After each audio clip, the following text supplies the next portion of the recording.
Bueno, buenos días para todos. El día de hoy lo que vamos a hacer en este pequeño video es una breve explicación de las guías 1 y 2 de literatura de grado 11. Para comenzar, vamos a hablar en donde quedamos un poco en clase, que es esto de la catarsis.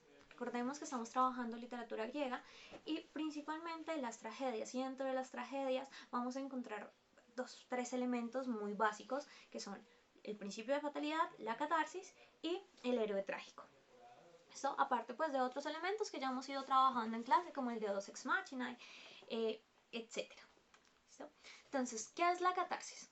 La catarsis va a ser una purga, una purificación que se logra a partir de los dialectos o de los diálogos, perdón, que se dan dentro de la obra trágica, diría Aristóteles. Y lo leo. Eh, la razón retórica, cuyo fin es persuadir y produce en el alma tranquilidad y armonía. La razón trágica, cuyo objetivo es la purga y la purificación catársica. Un alivio acompañado de placer, una alegría inocente. ¿Listo? Entonces, Aristóteles también menciona que el fin de la obra trágica es precisamente a partir de una imitación de la realidad, de una mímesis completa de ese universo humano, lograr que a partir de los diálogos, el dolor, los sentimientos y emociones que representa el personaje que actúa en dicha obra trágica, una purificación del alma de aquellos que la ven. Esa purificación se logra a partir de los sentimientos, vuelve y juega, que observan en la tarima, de ese temor, de esa culpa, de esa compasión. Son finalmente los que llevarán a que ocurra nuestra catarsis. ¿Listo? Entonces, pueden existir algunos sentimientos específicos. Pasiones principalmente que va a sentir o que busca que sientan los receptores de la obra trágica para que tengan esa catarsis. En un primer momento, una compasión, en un segundo momento, una conmoción afectiva, un tercer momento, un temor, un espanto, finalmente un estremecimiento, y ese estremecimiento va a ser lo que logre pues que alcancen esa compasión a ese personaje que sin saberlo está cometiendo atrocidades. ¿Listo?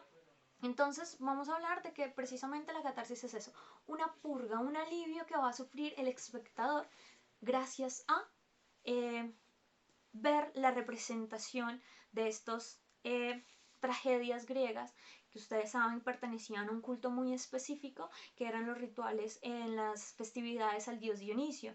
Entonces eran muy importantes porque era a partir de esa representación que se hacía en honor a un dios, yo era o yo soy purificado. ¿Listo? Esas son las características entonces de nuestra catarsis. Eso es la catarsis, esa purificación de mi alma gracias a ver y sentir, gracias a esa representación, cosas en mí. Compasión, temor, ira. Entonces yo me veo como un espejo en esa representación.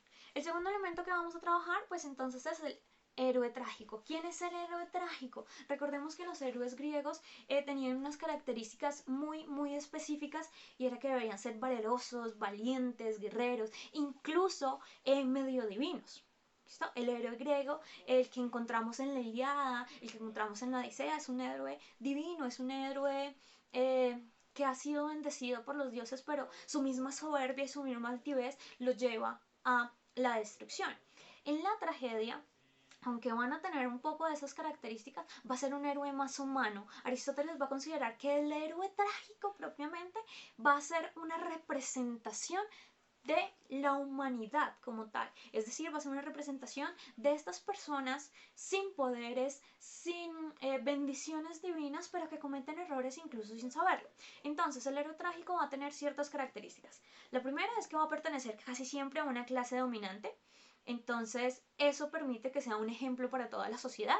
La segunda es que debe cometer un yerro disculpable, en palabras de Aristóteles. ¿Qué es un yerro disculpable? Es una acción por la que debe ser castigado, pero que es comprensible. Es decir, él comete una falta sin saberlo, que nosotros decimos como, pues sí, es que, o sea, no podía evitarlo, no es su culpa, pero aún así tiene que pagarla. ¿Listo? El siguiente es, debe encontrarse en un punto medio, debe ser bueno hasta cierto punto, pero también debe ser malo. Entonces, no debe ser extremadamente malo, pero tampoco debe ser extremadamente bueno. Tal cual como si nosotros, como la humanidad en general. ¿Listo? Entonces, bueno para que provoque compasión, malo para que provoque esa sensación de terror y asombro. Y el último, característica de nuestro héroe trágico es que éste debe sufrir de algo que denominaremos una ceguera trágica. Es decir, él tiene delante, en sus narices, los problemas. Tiene delante de sí la razón de su tragedia y aún así no la ve y sigue encaminándose a ese punto fatal, cúspide de toda obra trágica. ¿Listo? Entonces esas serían pues las dos principales características de nuestro héroe trágico. Pero ahora vamos a hablar de la última, que es nuestro principio de fatalidad. ¿Qué es ese principio de fatalidad? Es el conjunto de elementos que fungen como desencadenante de la trama y sirven de marco trágico. ¿Sí? Introduce el destino del héroe a partir de un elemento mágico o divino.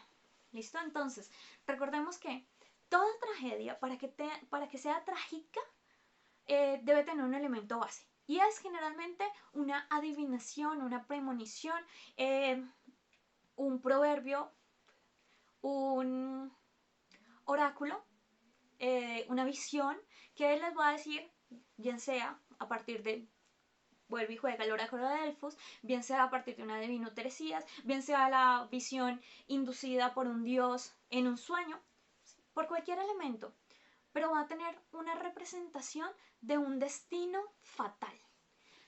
Lo que ocurre, y eso va a ser, por eso es que sirve como desencadenante, es que van a intentar por todos los medios evitar que ese destino fatal se cumpla. Y como van a evitar que ese destino fatal se cumpla, entonces lo que van a hacer es efectivamente hacer que ese destino se cumpla.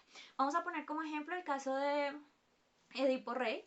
Edipo, sus padres tienen a un hijo y un adivino les dice, su hijo se va a asesinar al padre, se va a casar con la madre y va a tener hijos con ella.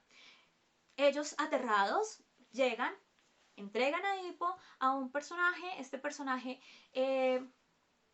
no quiere o siente compasión del niño, no lo mata, lo regala, ocurren una serie de niño crece, ocurren una serie de cosas, finalmente el niño ya hombre, yendo a la ciudad de la que son reyes sus padres, que él no sabe, asesina en el camino al padre pensando que es un delincuente, entra a la ciudad, ocurren otras cosas, se casa con Yocasta su madre, tienen hijos y empiezan a ocurrir una serie de problemas dentro del pueblo, dentro de la ciudad, dado ese problema. Él quiere, como buen regente, lograr que esa peste, que esa plaga que está en su ciudad se vaya, pero pues no sabe cómo hasta que llega la divino Teresías y le dice, hey, lo que ocurre es que tú eres Edipo, hijo de este y de este, y pues tú te casaste con tu madre y asesinaste al padre, y pues Edipo ocurre ya. Tenemos nuestro primer momento. Edipo no fue malo, quería ayudar a su ciudad, pero ocurrió ese yerro disculpable que fue que cumplió la profecía. Luego, ¿qué hace? Pues obtiene su sacrificio, su momento cúspide que permite la catarsis, es cuando él se libera a partir de generalmente una tragedia, una fatalidad, y es que Edipo se saca los ojos y Yocasta se suicida. ¿Listo? Entonces esas serían las características básicas de nuestra tragedia, de nuestro principio base trágico. Espero pues la explicación, aunque breve, les haya servido y pues nos estaremos viendo nuevamente. ¡Feliz día!